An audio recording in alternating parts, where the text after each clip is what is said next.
It's a trend based on a practice as old as time: dry salt therapy. Salt rooms and salt caves have been around for centuries, but travelers are making the practice of sitting in a room of salt hotter than ever. Salt rooms are becoming more popular with travelers, especially with individuals that have sensitive respiratory system, as well as travelers that may have a little bit of anxiety. Being able to come into a salt room and relax, even if it's for that 30 minutes, can really help your overall mindset and allow your body to recover or to prepare for your travel.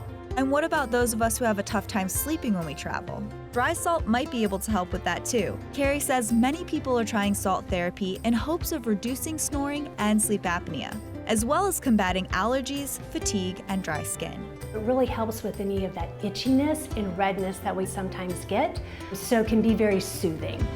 When you step into the actual salt room, you're stepping onto a floor of loose Himalayan salt, and you're immersed in a room that's covered with the salt on the walls, on the floor, and then you also get the benefits of the dry salt actually being pushed into the room that you actually inhale and breathe in.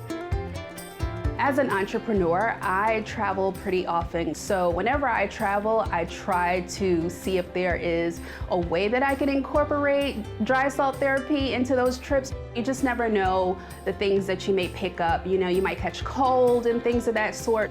Being able to utilize the salt room in terms of my immune system and being able to clear out my breathing, you have the opportunity to just sit and be present and focus on yourself and your well-being.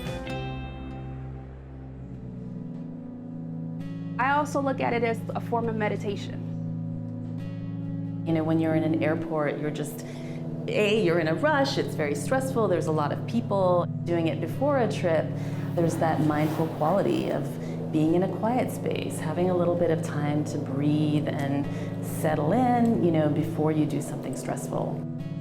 Your dry salt experience will be unique depending on where you go. Salt rooms are becoming more and more accessible. Not only do you find them as part of spas or as standalone locations, but you'll also start to soon see the portability of dry salt therapy in the forms of booths at airports, at other very high traffic areas.